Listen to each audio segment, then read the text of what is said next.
마이크 가까이 대야 돼. 감상금 우리가 성도와 함께 공동생활을 맡고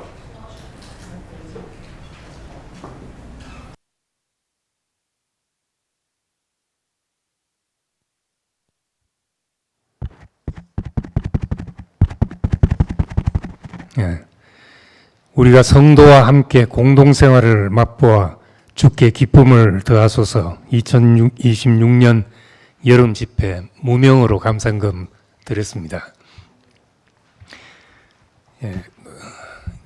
원래 세 번째 우리가 이렇게 여름 집회를 하게 됩니다. 우리가 어떻게 이렇게 귀한 형제 자매들과 함께 교회 생활을 하게 됐는지 돌아보면 하루하루가 감사한 날이었습니다. 그래서 이번 집회 이제 말씀 준비하면서 이제 이렇게 함께 해준 선물과 같은 우리 형제들에게 이제 감사하는 마음을 표하고 싶은 마음으로 이제 말씀을 준비했습니다. 근데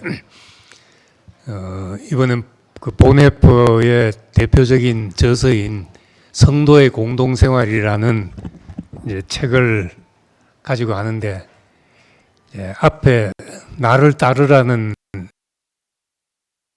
책과 유명한 책입니다. 그리고 이것과 함께 그 옥중서신까지 이제 보네퍼의 이제 3대 저서가 있는데, 옥중서신은 개인적으로 읽어보면 좋을 것 같습니다. 이제 옥중에서 편지를 주고받으면서 자기 속내를 다 털어놓은 거니까 정말 그 편지 한 편지가 주옥같이 우리 마음에 와닿는 이제 그런 글들입니다. 그건 개인적으로 읽어보시고, 이번엔 성도의 공동생활이라는 주제로 말씀을 드리려고 합니다.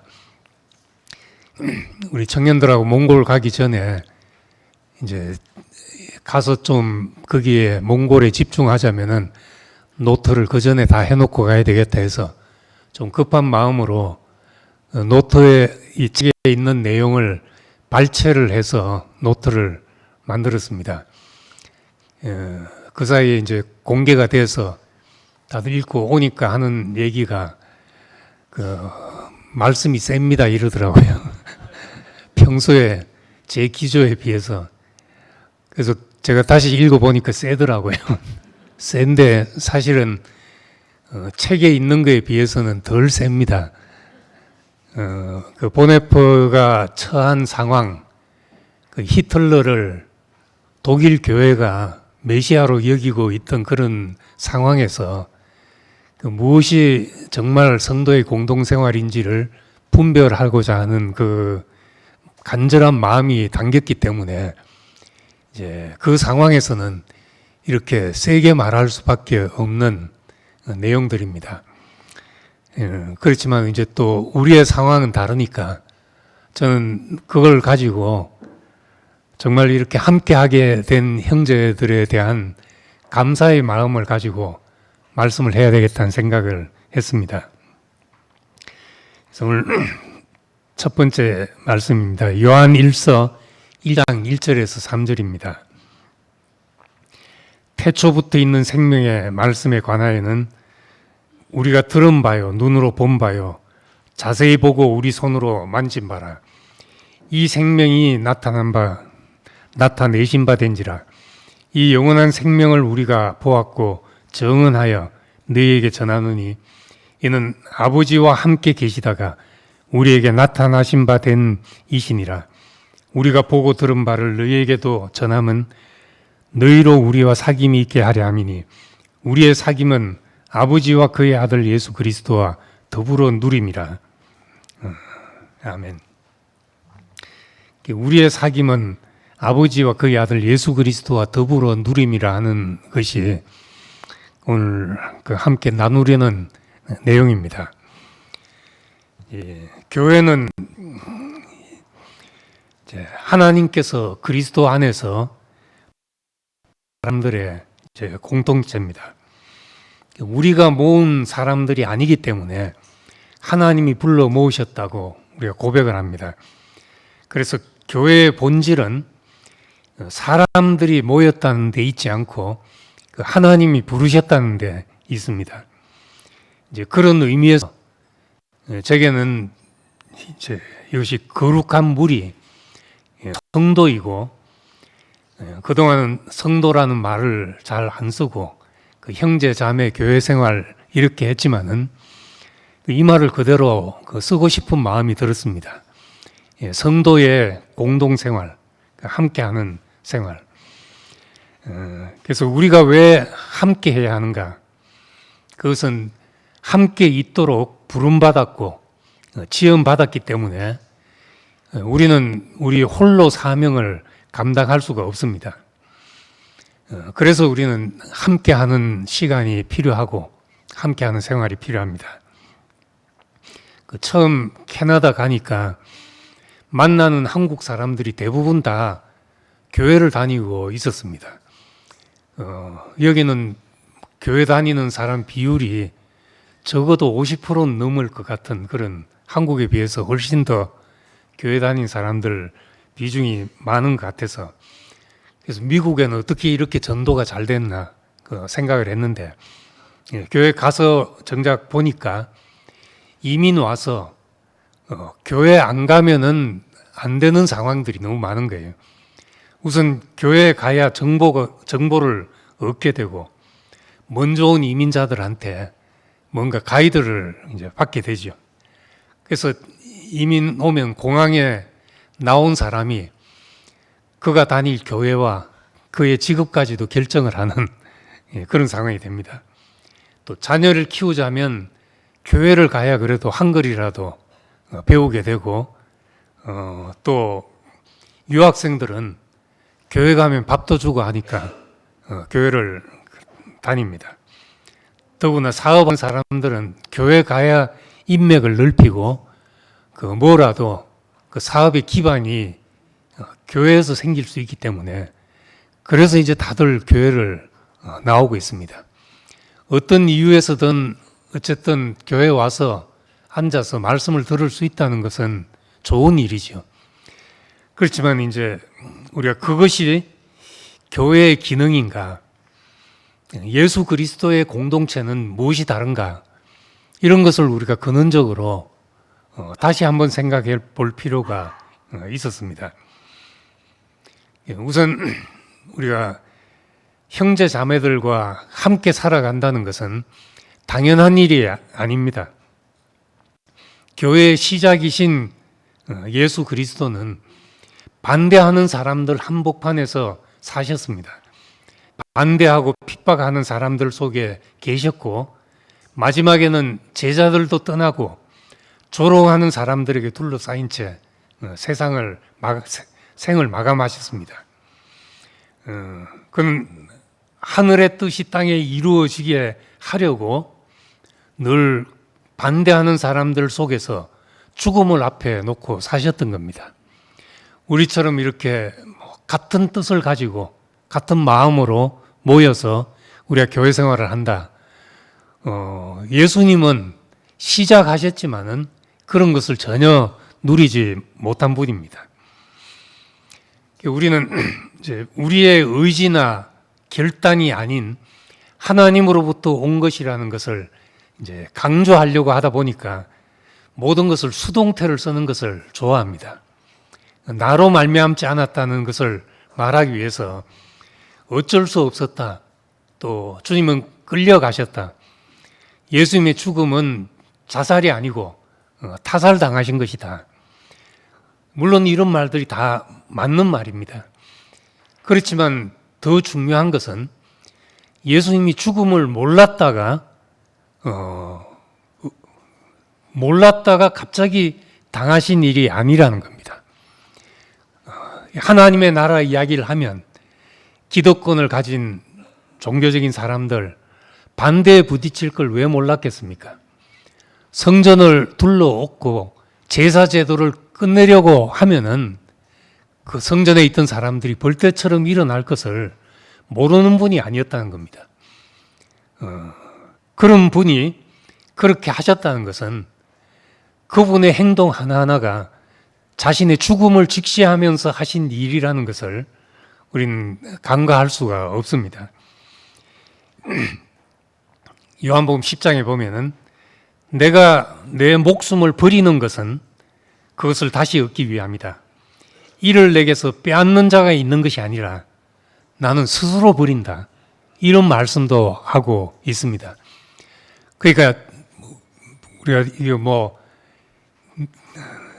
십자가로 가신 것이 억지로 끌려가셨다. 이렇게만 볼 수 없고 예수님께서 하신 말씀이 누가 나에게서 빼앗아 가는 것이 아니라 내가 스스로 버린다. 나는 양을 위해서 목숨을 버린다. 이런 말씀을 하시고 십자가로 가셨다는 것도 우리가 함께 알아야 되죠. 예수님이 그러셨다면은 우리도 그리스도의 원수인 세상 속에서 하나님의 나라가 임하도록 우리가 부름받았는데 우리 부름받은 우리도 마찬가지로 예수를 따르는 길은 나를 따르라 하고 하신 분을 우리가 따라가는 길은 우리도 죽음을 직시할 생각으로 그 길을 가고 있는 것입니다. 단지 좋아서 교회 생활이 즐거워서 또 마음에 맞기 때문에 하는 것이 아니라 이 길은 내 생각과 내 뜻과 내 모든 것이 어그러질 수 있는 길이라는 것을 우리는 생각하고 한 번은 생각하고 가야 될 길이라는 것을 알 수가 있습니다. 스가랴 10장에 보면은 내가 그들을 여러 백성 가운데 흩으려니와 하나님의 백성들은 마치 씨앗처럼 땅의 모든 나라 중에 흩어 뿌려져 있는 것입니다.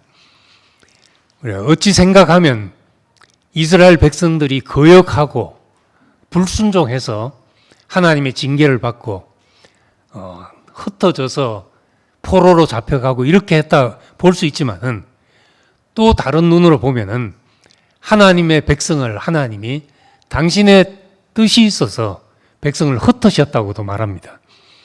그러니까 씨앗처럼 우리는 모든 땅에 흩뿌려져 있는 사람들이죠.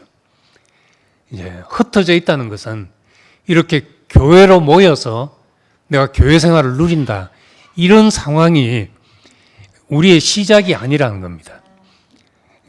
그리고 나서 하신 말씀이 그들이 먼 곳에서 나를 기억하고 그들이 살아서 그들의 자녀들과 함께 돌아올 것이다.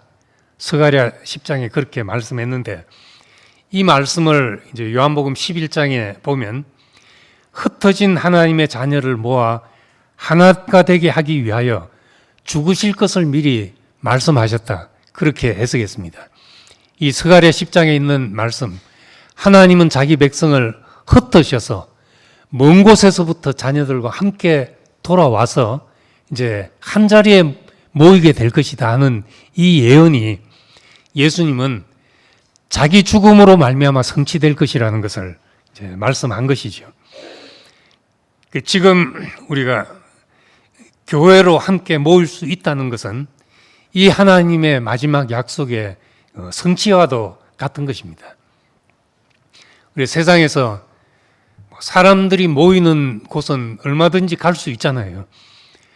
동호회도 갈 수 있고 또 동창회도 갈 수 있고 가는데 가서 만나서 할 수 있는 얘기가 가보면은 정말 극히 제한되어 있습니다.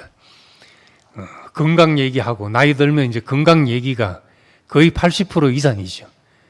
먹으면 뭐가 좋다 그러고 뭐 무슨 운동을 해야 된다 그러고 이런 이야기가 대부분이고 또 그냥 옛날 얘기하고 그런 것이 다죠.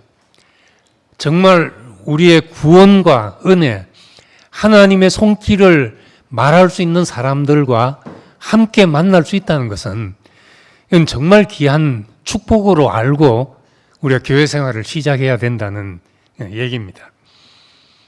모든 사람이 이런 은혜를 누릴 수 있는 것이 아닙니다. 요한도 밤모섬에서 유배되어서 그 고독함 속에서 요한계시록을 썼고, 바울도 감옥에서 디모데를 내게 오라, 내게 오게 하라. 디모데 보기를 간절히 원했고 자신을 찾아와 달라고 부탁하는 그런 가난한 마음을 볼 수가 있습니다.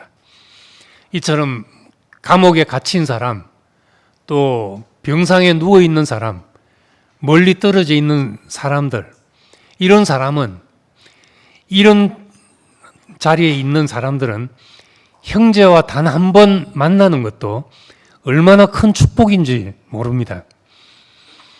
지난번에 이제 봄에 샌프란시스코 가서 거기에 우리 영자 누님이 혼자 사시고 계시는데, 월화수목금토 여기서 나는 모든 올라오는 말씀들을 혼자서 다 듣고 계십니다. 찾아가니까 얼마나 반가워하는지, 그냥 신이 나서 차 타고 가면서도 노래를 부르고 너무너무 좋아하시는 거예요. 그리고 이제 나중에 와서 제가 말씀을 하다가 이렇게 이제 함께 하는, 우리가 관계 맺는 삶을 말씀을 했는 모양인데, 한번 우울하게 카톡이 오면서 나는 여기서 관계 맺을 사람이 없는데 어떡하냐 하면서 그렇게 이야기를 하시는 거예요. 참 뭐라고 할 수도 없고, 그냥 한 번 만나는 것을 너무나 감사하게 여기고 그렇게 살고 계시는데, 그런 분들이 그렇게 우리가 사는 것이 원래는 정상이었던 것이요. 하나님이 자기 백성을 온 민족 속에 흩어시리라고 했으니까 그렇게 흩어져 있는 것이 우리의 출발점인 것이요. 이렇게 모여 있다는 것은 우리가 모여서 사람들이 맞느니 안 맞느니, 좋으니 싫으니 하기 전에 이렇게 모여 있는 것만 해도 얼마나 큰 은혜인지를 이제 다시 한번 생각할 필요가 있습니다. 교회는 그리스도의 몸입니다. 서로 다른 사람들이 한 생명을 공유하며 연결되어 있습니다. 그리스도가 중심이고 유기적으로 연결돼서 서로 다른 것을 생명이 하나로 붙들고 있는 이제 그런 몸입니다. 생명이 흐르지 않으면 우리의 몸의 장기들은 전부 성질이 달라서 제각각입니다. 제각각인 것이 한 피가 흐르고 한 생명이 흘러서 그것이 유기적으로 연합해서 서로 하나가 무너지면 같이 무너지는 이런 관계가 되어 있는 것이 우리 몸의 생활입니다. 그리스도 안에서도 우리는 그렇게 살고 있는 것이죠. 그래서 우리의 사귐은 아버지와 그의 아들 예수 그리스도와 더불어 누림이라 그렇게 말했습니다. 우리의 사귐이 우리가 중심이 아니라 그리스도가 중심이라는 것이 중요하죠. 우리는 그리스도 때문에 만난 사람들입니다. 처음 우리 교회 시작할 때 와서 보니까, 모인다고 해서 와서 보니까 우리가 친했던 사람들이 아니고 다 서먹서먹한 거예요. 그래서 그렇게 서먹서먹해 하는 것을 보는 나도 힘들고, 또 다들 처음 와서 힘들었다는 이야기를 많이 들었습니다. 지금 이렇게 같이 노래 부르면서 마음이 맞고 한 것은 정말 많이 발전한 것이죠. 그렇지만은 지금 이렇게 친밀해졌다고 해서 그것이 교회가 성숙했다는 증거는 아닌 것이죠. 그 친밀한 것은 친밀하고 좋은 것이지만은 오히려 경계할 것은 우리가 교회라는 것이 좋은 인간관계나 감정적인 친밀함이 그것을 우리의 중심에 두고 사는 것을 우리가 또 주의해야 될 그런 일이라는 겁니다. 이제 이런 것을 이 책에서 아주 세밀하게 얘기하고 있습니다. 우리의 생명, 은혜, 구원, 이런 것은 밖으로부터 주어지는 겁니다. 말씀을 통해 우리에게 주어지는 것이니까 그리스도인이란 말씀을 통해서, 말씀을 의지해서 살아가는 사람들입니다. 이제 말씀으로 우리가 살아가자면 나 혼자 성경 보고, 나 혼자 주관적인 체험하는 것만으로는 부족하기 때문에 나에게 하나님 말씀을 말해줄 다른 사람들이 필요한 것이죠. 그래서 골로새서 2장에 보면은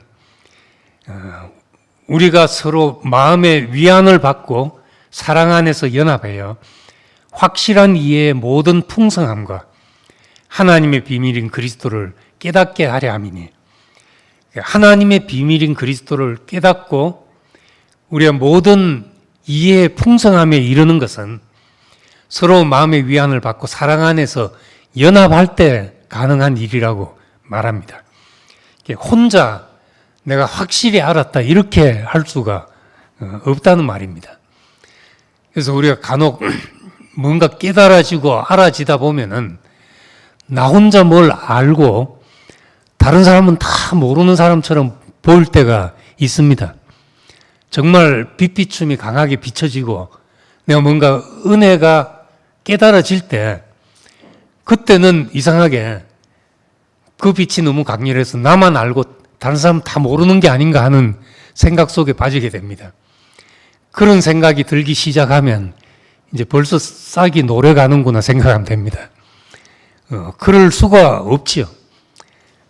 나의 깨달음이라는 것은 그 나라는 한 그릇 안에 담겨진 은혜니까 자주 이야기하지만 조개 껍데기에 바닷물 그냥 담은 정도로 생각하면 되는 것이죠. 이것을 함께 나눌 사람들이 있어야 된다는 겁니다. 그래서 우리의 교회 생활이란 것은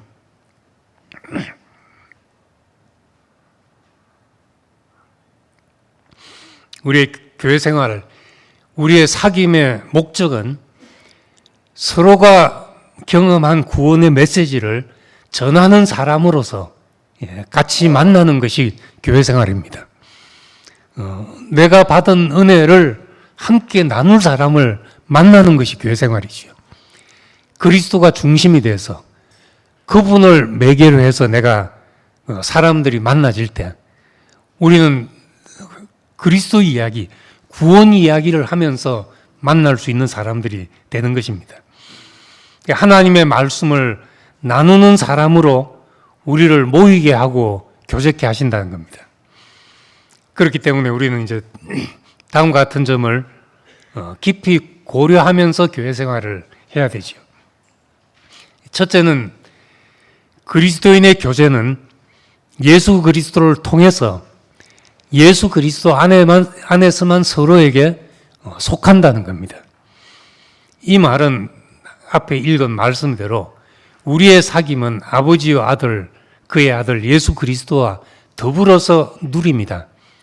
이것이 우리 그리스도인의 교제의 가장 중요한 기초가 되는 말씀입니다. 우리의 선택이 아니라 그리스도가 부르셨다. 그분을 매개해서 만난다는 겁니다. 내가 내 친한 것을 가지고 저 사람 나하고 잘 맞아 이렇게 만나는 것은 그건 시간이 지나면은 인간적인 사귐이 되어버리고 마는 겁니다. 그런 것도 좋지 않냐 하지만은 그건 시간이 가다 보면 좋을 때는 좋지만은 우리 수가 틀리면 원수가 되기도 하는 거죠. 우리가 정말 그리스도가 매개가 되어서 그분을 통해서 만나진 관계라면은 우리가 내 좋고 싫고에 의해서 우리의 관계가 결정되는 일이 아니라는 거죠. 그래서 간혹 이제 뭐 수 틀리면 형제고 교회고 뭐고 다 내팽개칠 때가 있습니다. 그건 돌아보면 시작부터 그리스도가 매개가 된 것이 아닐 수가 있습니다. 그냥 내 좋아서 간 길이기 때문에 내 싫으면 언제라도 다 팽개칠 수가 있게 되는 거죠. 그렇지만은 그리스도가 우리에게 매개가 되어서 우리 이렇게 관계가 되고 공동생활이 시작된 것이라면은 우리는 그분 안에서 만나지는 것이니까 그분이 우리를 놓지 않는 한 우리 관계가 놓여질 수 없는 그런 관계가 된다는 말입니다. 그리스도를 통해서 만났으면 우리의 선호는 뒤로 하게 됩니다. 우리가 예수 안에서 하나님 앞에 받아들여진 사람이 되었으니까 또 서로에게도 그렇게 받아들여지는 것이죠.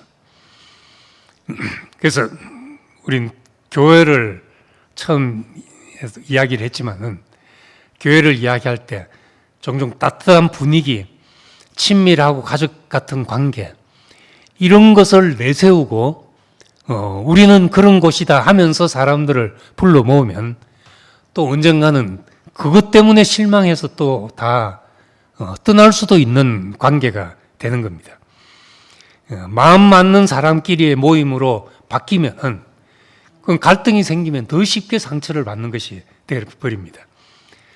그래서 우리는 꼭 기억해야 될 것이 나와 형제 사이에는 그리스도가 있어야지 화평이 생긴다. 그는 우리의 화평이신지라 중간에 막힌 담을 허시고 원수된 것을 소멸하시고 멀리 있던 우리를 부르사 가까이 있게 하시고 이 모든 것은 그리스도로 말미암아 그분의 의도하심 때문에 우리가 되어진 관계라야지 우린 내 선호에 의해서 내가 붙잡고 놓고 그렇게 할 수 있는 것이 아니라는 것을 알게 된 겁니다.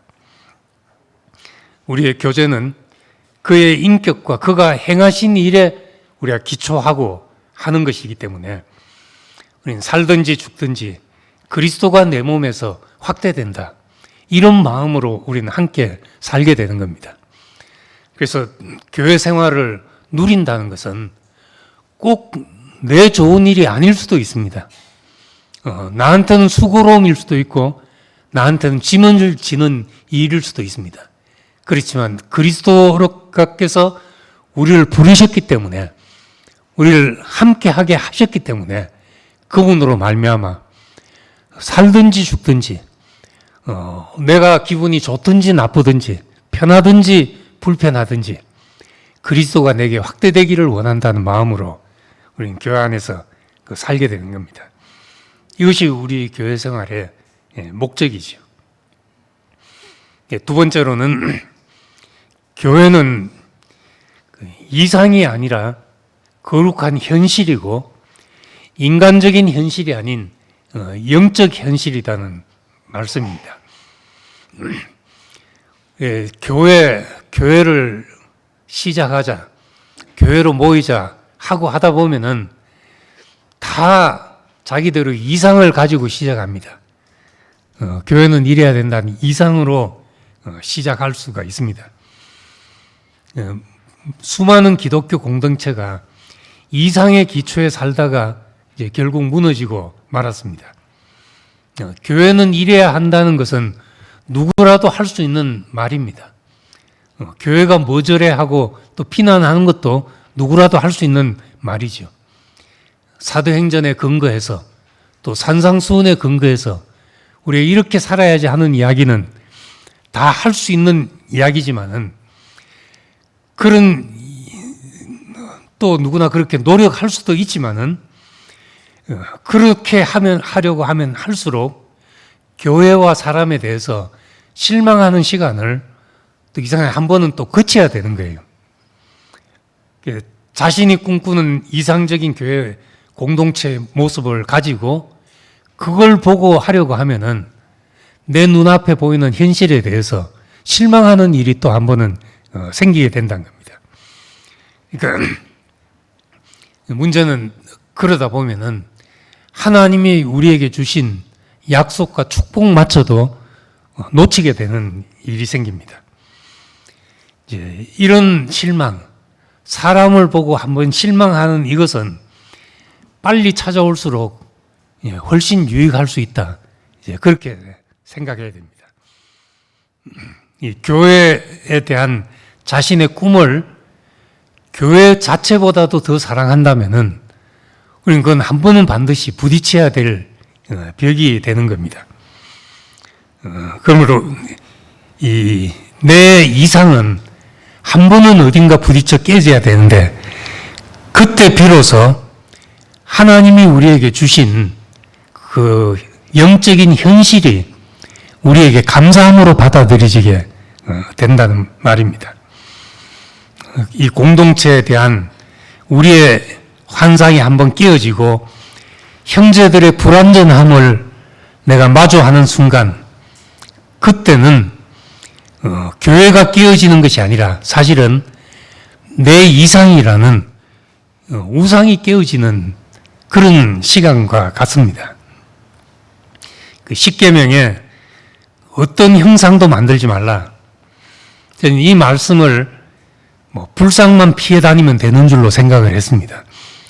그런데 어떤 형상도 만들지 말라는 것을 우리 자신을 자세히 들여다보면 우리는 끝없이 어떤 형상을 만들고 있습니다.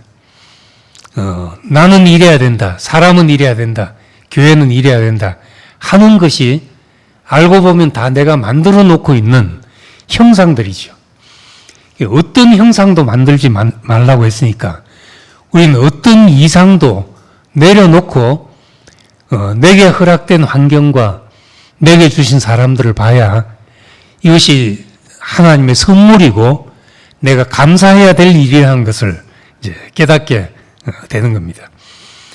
내가 만든 형상이 그 우상이 깨어질 때 비로소 내 앞에 있는 형제가 은혜고 선물로서 나에게 다가오는 겁니다. 그때 우리는 교회를 누릴 수 있게 되죠. 요구하는 사람이 아니라 감사하는 사람, 선물을 받은 사람으로서 또 하나님의 부르심과 용서 그리고 약속 아래 살아가는 형제를 주심에 우리가 감사하는 사람이 되는 겁니다. 그래서 나도 형제도 하나님의 용서 안에서 만났습니다. 우리가 다 괜찮아서 이곳에 불러 모아진 것이 아니라 하나님이 우리를 용납하셔서 내 모습 이대로 우리가 이 자리에 앉아 있는 사람들이니까 우리도 형제도 그런 마음으로 봐야 되지요. 하나님이 용납하셔서 이 자리에 있구나. 우리가 그렇게 볼 때 나도 용서받아서 살아갈 수 있고 형제도 용서받아서 살아갈 수 있다. 누구도 완전해서 이 자리에 온 사람이 없고 다 용서가 필요해서 이 자리에 왔구나. 이렇게 생각한다면은 우리 교회 생활의 기본은 서로 용납하고 받아들이는 일이죠. 그래서 이 변화된 인격이라는 것도 하나님의 선물이지 우리가 요구할 수 있는 것이 아니라는 겁니다. 또 죽음이라는 것도 죽음 하지만은 죽음을 누구에게 요구할 수 있는 자격이 있는 사람도 없고 요구해서 될 수 있는 것도 아닌 겁니다. 그건 하나님이 각자에게 주신 잔이고 몫인 것이지 저 사람 덜 죽었다 이렇게 할 수 있는 일도 아닌 것이죠. 우리가 이 자리에 온 것은 다 죽어서 온 것이 아니라 하나님의 용납 가운데서 왔으니까 우리는 서로 용납해서 받아들이는 이것이 교회 생활의 시작이라는 것을 알 수가 있습니다. 그래서 우리는 이것을 감사함으로 받을 뿐이죠. 우리가 만든 어떤 이상 때문에 내 앞에 있는 작은 선물에 대해서 감사하는 것을 잊어버리는 것이 우리의 교회 생활을 힘들게 만드는 일이 되는 겁니다. 작은 것을 감사하지 않고는 큰 것을 받을 수가 없습니다. 그래서 내 자신의 이상 때문에 끝없이 형제를 고발하는 사람이 되지 않고 내게는 하나님이 이렇게 주셨구나. 지금 이 현실이 하나님이 주신 선물이구나. 우리 이렇게 생각하고 시작할 때 우리는 교회를 누릴 수 있는 사람이 되고 교회를 축복으로 생각하고 우리 함께 할 수 있게 됩니다. 그래서 우리는 예수 그리스도의 공동체는 하나님께서 예수 그리스도를 통해서 이미 이루어 놓으신 현실을 믿음으로 받아들이고 내 곁에 있는 이 불완전한 사람들을 뭔가 필요가 있어서 이곳에 온 사람들을 용납하는 데서 우리의 교회 생활이 시작이 된다는 겁니다. 이것을 이제 영적인 현실이라고 말하고 하나님의 나라가 현재 속에 침투해 있는 우리에게 주어진 거룩한 현실입니다.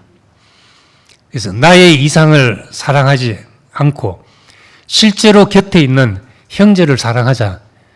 이게 오늘 하고 싶은 이야기입니다. 그래서 교회는 우리가 생각해 보면 다 은혜 때문에 불러 모아진 사람들이고 우리에게 주어진 사람들은 다 선물입니다. 하나님의 약속을 따라서 이곳에 있는 사람들입니다.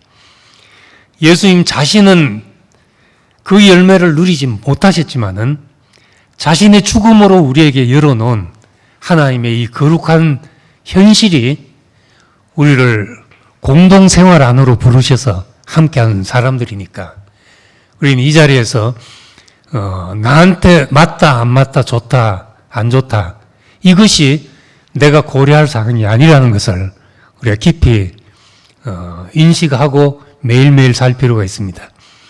오늘 이 자리에 이렇게 온 것만 해도 얼마나 즐거운 마음으로 올 수 있는지 모릅니다. 올 사정이 안 되는 사람들, 그나마 방송 듣고 계신 분도 있을 텐데 미국에 있는 우리 영자 누님 같은 분, 또 다른 분들도 지금 방송으로 지금 보고 한 사람 한 사람을 들여다보고 있을 텐데 그것조차도 못하는 사람들도 있는 것이요. 이렇게 우리가 함께 있는 것은 정말 하나님의 축복이고 선물이라는 사실을 우리는 기억하면서 형제들을 볼 때 우리는 이 선물을 깊이 누릴 수 있는 사람이 될 것입니다. 예, 같이 기도하겠습니다. 예, 은혜로우신 아버지 하나님, 예, 우리의 그 허물 가운데서 우리를 그리스도 안에서 우리를 용납하시고 받으시고 하나님의 창조의 목적 안에서 우리를 기뻐하시고 우리를 구원하시고 다시 부르셔서 함께 살도록 이 자리에 불러 모았습니다. 이것이 얼마나 하나님의 큰 선물인지를 우리가 깊이 자각하고 교회를 시작할 수 있는 사람들이 되기를 원합니다. 오늘 이 자리를 누리지 못하는 사람들도 있습니다. 여러 사정 가운데 있는 사람들, 주님께서 그 가난한 자리를 돌아보시고 주님께서 주님의 손길로서 그들을 위로하시고 함께 하시고 우리와 같은 은혜를 누릴 수 있게 하시기를 원합니다. 이 자리에 불러 모으셔서 우리가 서로 우리에게 허락한 구원을 나누는 사람들로서 만나고 하나님의 말씀을 서로 나누는 사람들로 만나서 그리스도가 매개가 되어서 그리스도로 인해서 맺어진 영원한 관계로 살아가게 되기를 원합니다. 시작하는 시간부터 끝 시간까지 주께서 함께 하시고 우리가 한 시간 한 시간 귀한 축복을 누릴 수 있게 하시기를 원합니다. 예수님 이름으로 기도드립니다. 아멘. 감사합니다.